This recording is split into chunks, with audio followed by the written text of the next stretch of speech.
The apartment was eerily quiet, except for the rhythmic ticking of a wall clock, 7:43 p.m. I sat perfectly still in the armchair positioned in the darkest corner of the living room, my hands resting on the unfamiliar upholstery. This wasn't my furniture. This wasn't my home. Yet here I was, waiting. My phone vibrated against my hip. I checked the screen. A message from Eliza, my closest friend.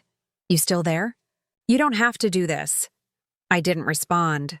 Instead, I slipped the phone back into my pocket and readjusted my position. The apartment still smelled of fresh paint and new carpeting. He'd chosen a modern look. Minimalist furniture, abstract art on the walls, nothing like our colonial-style house with its vintage pieces I'd spent years collecting. This place was the antithesis of everything we'd built together. On the coffee table lay the evidence: bank statements, credit card bills, a lease agreement with both their signatures. A paper trail of betrayal, meticulously organized in a folder. 18 years of marriage, and I'd never once checked his accounts until 3 weeks ago. The sound of keys jingling in the hallway sent adrenaline coursing through my body. I held my breath as I heard his familiar gait, accompanied by another set of footsteps, lighter, quicker. A woman's laugh drifted through the door before it swung open. "Wait until you see what I did with the bedroom," my husband David said, flipping on the lights. Standing in the doorway was the man I'd shared my life with for nearly 2 decades, and a woman I'd never seen before. She was younger, though not by as much as I'd imagined. Her hand was casually resting on his arm, a gesture of easy intimacy that made my stomach turn. For a moment, they didn't notice me. Then David's eyes found mine, and the world seemed to stop. "Claire," he whispered, the color draining from his face. The woman's hand fell away from his arm as she looked between us in confusion.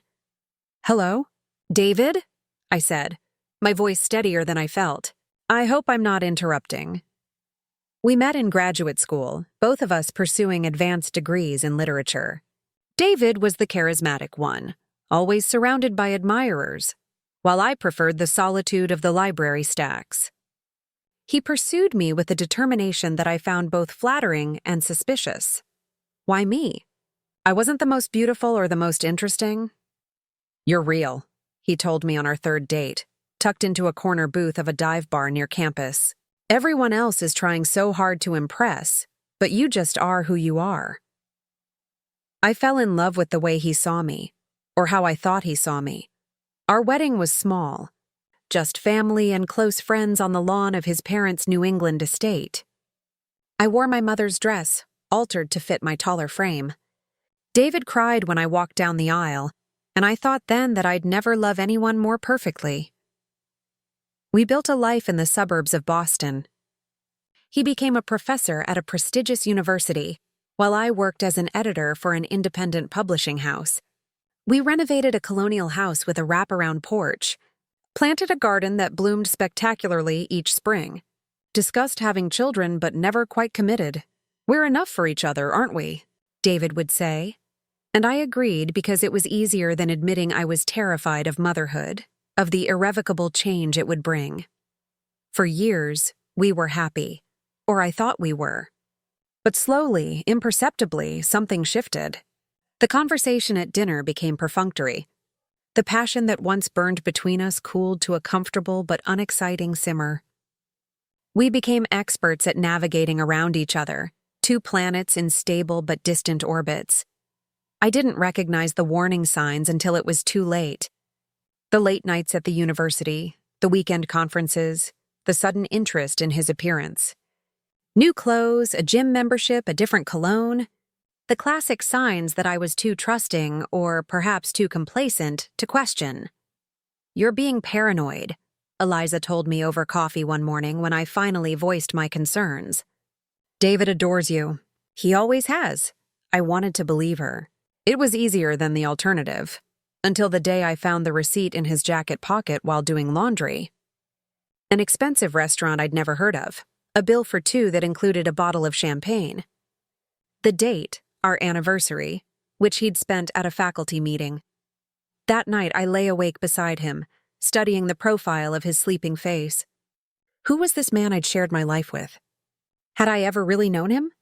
The next morning, I did something I'd never done before. I waited until he left for work, then logged into his laptop. His password was still the same one he'd used for years, my birthday. The irony wasn't lost on me. His email revealed nothing, but his browser history led me to a bank account I didn't know existed. A separate account where he'd been diverting funds for months. Regular withdrawals, large sums, and then, most damning of all, the lease agreement for an apartment downtown, co-signed with someone named Rebecca Thorne. Rebecca Thorne. I Googled her immediately. An assistant professor in his department, recently divorced, published author of a book on modern poetry. Her university profile showed a woman with sharp features and intelligent eyes. Beautiful in an unconventional way.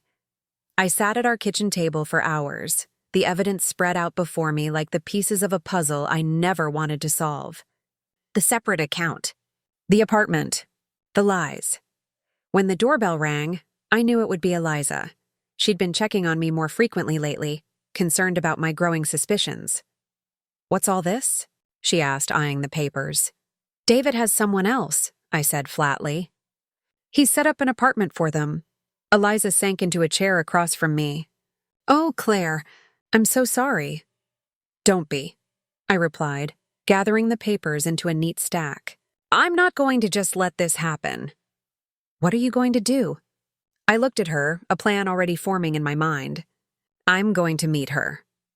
The discovery of the apartment key in his desk drawer was almost too easy. David had always been methodical about everything except hiding his betrayal. Perhaps he'd grown complacent, believing I'd never look, never question. Or maybe subconsciously he wanted to be caught. I made a copy of the key at the hardware store where no one knew me. The young clerk didn't even look up as he duplicated it, unaware he was facilitating what would either be the end of my marriage or its painful rebirth. For days, I deliberated. I could confront David directly, throw the evidence in his face and demand answers. I could contact Rebecca, woman to woman, and ask her what she thought she was doing with my husband. I could file for divorce quietly and be gone before he even realized what was happening. Instead, I chose a different path. I took a personal day from work and drove downtown to the address on the lease. The building was modern, all glass and steel, with a doorman who barely glanced at me as I entered with my copied key. The elevator carried me to the 12th floor, where I found apartment 1203 at the end of a carpeted hallway. My hand trembled as I inserted the key. Would it even work? What if they were inside? But the apartment was empty, pristine, like a stage set waiting for actors to bring it to life. I walked through it slowly, cataloging every detail. The living room with its view of the city skyline. The kitchen with expensive appliances still bearing their manufacturer's stickers. The bathroom with dual sinks and a shower built for two. And then the bedroom. King-sized bed, already made up with charcoal gray sheets and a plush comforter. On the nightstand, a framed photograph of David, one I'd taken on our trip to Maine last summer. My vision blurred with tears as I picked it up. This evidence that he'd brought a piece of our life into this space he'd created for someone else. I set the photograph back down and sat on the edge of the bed, trying to imagine them together here, in this room. Had they already christened this bed? Or was this apartment new? A just-established love nest waiting for its first moments of passion. The thought made me physically ill. I rushed to the bathroom, heaving into the pristine toilet, then rinsed my mouth and splashed cold water on my face. In the mirror, I hardly recognized myself. Pale, hollow-eyed, diminished. "No," I said aloud to my reflection. "This is not who you are." I straightened my shoulders, wiped my face, and made a decision. I would not be the victim in this story. I would not slink away in shame while David and his Rebecca built a new life in this sleek, soulless apartment. I would wait for them here. I would see with my own eyes what my husband had become. And I would reclaim my dignity, one way or another. I returned to the apartment the next evening with everything I needed. The folder of evidence, a bottle of water, and the determination to see this through. According to his schedule, David had a late faculty meeting. A perfect cover for visiting his secret apartment with his secret lover. What I didn't expect was the fear, not of confrontation, but of confirmation. As long as I hadn't seen them together, there was a microscopic chance I was wrong. That there was some explanation that would make sense of the apartment. The money, the lies. At exactly 7:43, I heard them at the door. David's voice, then the laugh. Her laugh. And then they were standing in front of me, the nightmare made flesh. Claire, David repeated, his face ashen. How did you find out? I finished for him, surprised by my own composure. I found the key, David, and before that, the bank statements. The lease. I gestured to the folder on the coffee table. It's all there. The woman, Rebecca, had backed toward the door. She was pretty, in a studied way, with her hair styled in loose waves and minimal makeup that highlighted naturally good features. She was wearing a simple black dress that probably cost more than my entire outfit. I should go, she said quietly. No. I stood up. Stay, please. I think we all need to talk, don't you? David had moved to the center of the room, equidistant from both women in his life, looking utterly lost. Claire, let me explain. Explain what? I cut him off. How you've been lying to me for months. How you set up this apartment. How you've been spending our money we worked for together, on her. Rebecca flinched. I didn't know about the money. I thought, what did you think? I turned to her. That he was separated? That I was some horrible shrew who deserved to be betrayed? What story did he tell you to make this okay? David took a step toward me. It wasn't like that. I never said anything bad about you. I laughed, a harsh sound that seemed to bounce off the bare walls. Oh, well, that makes it all better then. You respected me enough not to badmouth me while you were cheating on me. What a gentleman. I'm going to leave you two to talk, Rebecca said, reaching for the door. Did you know he was married? I asked her directly. She hesitated, her hand on the doorknob. Yes. And that didn't bother you? Of course it bothered me, she said, a flash of defiance in her eyes. But he said things weren't good between you. That you were basically roommates. That there was no intimacy anymore. I felt the words like a physical blow. I looked at David, who couldn't meet my eyes. Is that true? I asked him. Is that how you see our marriage? I don't know, he said.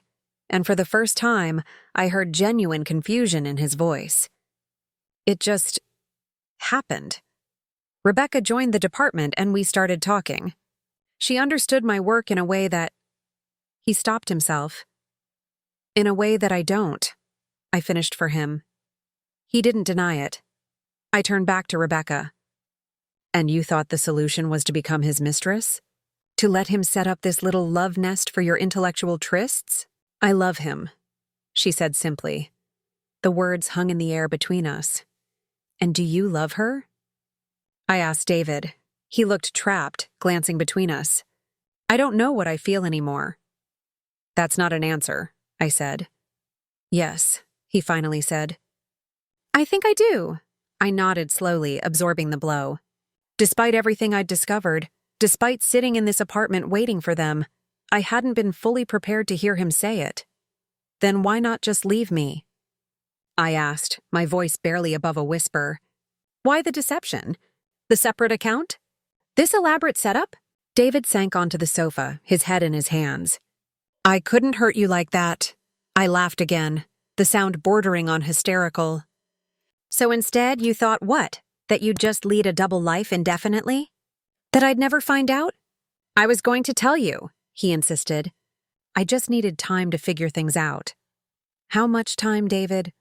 We've been married for 18 years. How much more time did you need? Rebecca had moved away from the door but remained standing, an awkward witness to the unraveling of a marriage she'd helped destroy. I should never have gotten involved with a married man, she said quietly. That was my mistake. But David told me he was unhappy, that your marriage was over in all but name. I looked at David. Is that true? He met my eyes finally. We haven't really connected in years, Claire.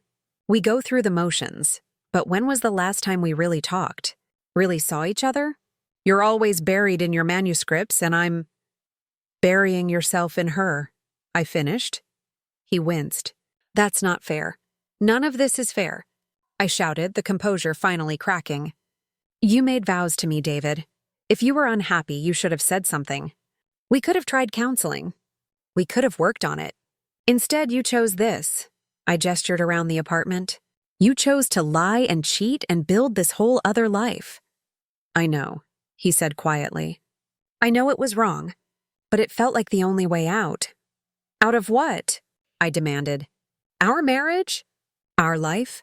Out of the numbness, he said. I've been going through the motions for so long, Claire. With Rebecca, I feel alive again. The words cut deeper than any knife could have, because in that moment I recognized the truth in them. We had been going through the motions.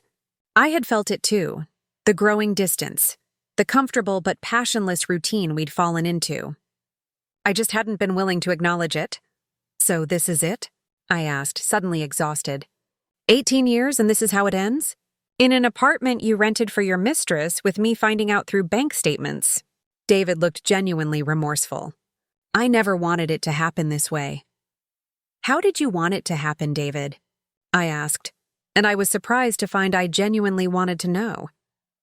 The silence that followed my question seemed to stretch into infinity. David looked at me, then at Rebecca, then down at his hands. I don't know, he finally admitted. I didn't have a plan. I just knew I couldn't keep living the way we were. So instead of talking to me about it, you created all this. I gestured around the apartment again. A whole separate life. Rebecca had moved to stand by the window, her back to us, giving us the illusion of privacy while still present. I wondered what she was thinking, if she was regretting her choices or merely calculating her next move. Why her? I asked, the question that had been burning inside me since I first saw her photo. What does she give you that I couldn't? David shook his head. It's not about what you couldn't give me, Claire. Then what is it about? I pressed. He sighed deeply. She sees me differently. She doesn't know all my failures, all my flaws. With her, I can be the person I want to be, not the person I've settled for being. The truth of his words stung, but also illuminated something I hadn't fully understood until that moment. Our history, our long shared past, had become a burden to him. Every disappointment, every compromise, every dream deferred had accumulated into an invisible weight he could no longer bear. And you think starting over with someone new will fix that? I asked. That you won't eventually disappoint her too? That you won't settle into new patterns, new compromises, new failures? I don't know, he said honestly. But I wanted the chance to find out. Rebecca turned from the window then. I never wanted to hurt anyone, she said. I told David from the beginning that he needed to be honest with you, to end things properly if that's what he wanted. But he didn't, I said. No, she agreed. He didn't. I looked between them, these two people who had caused me such pain, and found myself wondering about the nature of love and betrayal. Was love something that could simply fade away, replaced by something new? Or was it a choice, a daily commitment that required constant renewal? Do you remember, I said to David, what you told me the day we got married? You said that love wasn't just a feeling, it was a decision, that you were choosing me every day for the rest of your life. He nodded, his eyes suddenly bright with unshed tears. When did you stop choosing me? I asked. I don't know, he whispered. It wasn't one moment. It was 1,000 tiny moments where we both stopped seeing each other, stopped choosing each other. And there it was, the painful truth we'd both been avoiding. Our marriage hadn't been destroyed in an instant by his affair. It had eroded slowly, day by day, choice by choice, until what remained was just the shell of what we'd once had. I stood up, suddenly needing to move, to breathe. I walked to the opposite window and looked out at the city lights, bright against the darkening sky. What do you want to happen now? I asked without turning around. I don't know, David said again. That seems to be your answer for everything, I observed. Because I genuinely don't know, he replied, a note of frustration in his voice. I didn't plan for you to find out this way. I didn't plan for any of this. But it happened anyway, I said, turning back to face them. And now we have to deal with it. Rebecca moved toward the door again. I should go. This is between you two. No, I said firmly. You're part of this now. You don't get to just walk away. She stopped, looking uncertain. What do you want from me, Claire? It was a good question. What did I want from her? An apology? An explanation? To see her suffer as I was suffering? I want to understand, I said finally. I want to understand how you could know he was married and still pursue this. I want to understand what you think happens next. Rebecca looked at David, then back at me. I didn't pursue him, she said quietly. He pursued me. And as for what happens next, that's not up to me. That's between you and him. I laughed bitterly. How convenient for you. You get to be the innocent party in all this. I never said I was innocent, she shot back. I made a choice to be with a married man. I own that. But I'm not responsible for the state of your marriage before I came along. She was right, and I hated her for it. Hated the clarity with which she could see a situation that felt so hopelessly tangled to me. If you want me to leave him, I will, she continued, if that's what he wants. But I won't apologize for falling in love, even if the timing and circumstances were wrong. I looked at David. Is that what you want? For her to leave you? He ran a hand through his hair, a gesture so familiar it made my heart ache. I don't want to hurt either of you any more than I already have. That's not an answer, I said. I know, he admitted. But it's all I have right now. We were at an impasse, the three of us caught in a triangle of conflicting desires and painful truths. The silence stretched between us, heavy with unspoken words and uncertain futures. And then, unexpectedly, I felt something shift inside me, a letting go, a surrender to what was rather than what I wished could be. I think, I said slowly, that I need to leave. Not just this apartment, but this marriage. David looked shocked. Claire, no, listen to me, I continued. You're right about one thing. We've been going through the motions for years. We've both been unhappy, but I've been too afraid to admit it. Too afraid of what would happen if we acknowledged the truth. I turned to Rebecca. I don't forgive you. Not yet, maybe not ever. But I understand now that you're not the real problem. You're just a symptom of something that was already broken. She nodded, accepting my words without argument. And you, I said to David. I loved you. For 18 years, I loved you with everything I had. But I can't compete with the fantasy of a new beginning. I won't. I never meant for any of this to happen, he said, his voice breaking. I know, I replied. But it did happen. And now we all have to live with the consequences. I picked up my purse and the folder of evidence, no longer needing it as proof of his betrayal. The truth was out now, raw and undeniable. I'll be staying with Eliza tonight, I told David. Tomorrow, I'll come by the house to pack some things. We can talk about the practical details then. He nodded, tears now flowing freely down his face. I'm sorry, Claire. For everything. So am I said, and I meant it. As I walked to the door, I paused and looked back at them one last time, my husband and his lover, standing awkwardly apart in the apartment they'd created as a refuge from reality. They looked smaller somehow, diminished by the weight of what had happened. Goodbye, David, I said softly, and then I walked out the door, closing it gently behind me. 3 months later, I sat on the patio of a cafe near my new apartment, watching people pass by on the sidewalk. The divorce proceedings were underway, as civil as such things could be. David had been fair about the division of assets, perhaps out of guilt, perhaps out of a genuine desire to make this transition as painless as possible for both of us. I'd taken a leave of absence from work, using the time to reevaluate what I wanted from the next chapter of my life. The betrayal still hurt.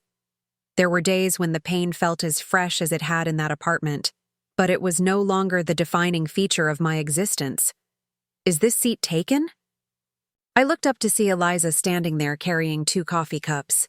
I got your favorite, she said, setting one in front of me before taking the seat across from mine. Thanks, I said, wrapping my hands around the warm cup. How did your meeting go? Good, I think. They're interested in the proposal. Eliza had recently started her own literary agency, something she'd talked about for years but never pursued until now. She'd asked me to join her as a partner, an offer I was still considering. "That's great," I said. "I knew they would be." She studied me for a moment. "You look better. More like yourself." "I feel more like myself," I admitted. "It's strange. I spent so long being Mrs. David Harmon that I'd almost forgotten who Claire Brennan was." "And now?" I smiled. "I'm remembering." We sipped our coffee in comfortable silence for a while, watching the world go by. "Have you heard from him?" Eliza finally asked. I nodded. "He called yesterday. He and Rebecca are still together, apparently. He wanted to know if I'd be willing to meet with them both, for closure." Eliza raised an eyebrow. "And what did you say?" "I told him I didn't need that kind of closure, that I was finding my own way forward." "Good for you," she said approvingly. "I meant it," I said. "I don't hate him anymore, Eliza. I don't even hate her. What they did was wrong, but staying in that marriage, pretending everything was fine when it wasn't, that wasn't right either." "So you've forgiven them?" I considered this. "Not exactly. I've just let go of them." "There's a difference." She nodded, understanding. "And what about you? Are you dating yet? Marcus from my yoga class has been asking about you." I laughed. "Not yet. I'm still getting to know myself again. Dating someone else feels like it would just be another distraction." "Fair enough," she conceded. "But don't close yourself off to the possibility, okay? You deserve to be happy, Claire." "I know," I said. "And I will be. Just not yet." My phone buzzed with a text message. It was from my real estate agent, letting me know that an offer had been made on the house. David and I had decided to sell it. Neither of us wanted to live there anymore, surrounded by the ghosts of our failed marriage. "Good news?" Eliza asked, noting my expression. "An offer on the house," I told her. "Above asking price. That's fantastic. We should celebrate." I smiled at her enthusiasm. "Let's. But first, I want to tell you something." "I've made a decision about your offer." Eliza leaned forward, suddenly serious. "And?" "I'm in," I said. "I want to be your partner in the agency. But I have some ideas about the direction we should take, some changes to your original proposal." Her face lit up. "I was hoping you'd say that." "Tell me everything." As I laid out my vision for our new venture, I felt a sense of anticipation I hadn't experienced in years. The end of my marriage, painful as it was, had also been the beginning of something new, a chance to rediscover myself, to build a life on my own terms. The memory of that night in the apartment still surfaced sometimes. The image of David and Rebecca standing there, caught in their deception. But increasingly, it felt like a scene from someone else's story, a pivotal moment that had set me on a different path. I'd gone there seeking confirmation of betrayal, expecting it to destroy me. Instead, it had ultimately set me free. As Eliza and I clinked our coffee cups in a toast to our new partnership, I felt something I hadn't expected to feel so soon after the end of my marriage. Hope. Not just for a tolerable future, but for a joyful one. A future I was choosing for myself, day by day. And in that moment, sitting in the sunshine with my oldest friend, planning a new beginning, I knew I would be all right. Better than all right. I would be myself again. And that wraps up today's story. Now we want to hear from you. Where are you watching from? Drop your city or country in the comments, and let's see how far these stories reach. If this story moved you or gave you chills, give it a like, share, and subscribe for more powerful stories. One last thing, rate the story from 1 to 10 in the comments. Your feedback helps us bring you even better ones next time. Thanks for watching. We appreciate you being part of this storytelling journey.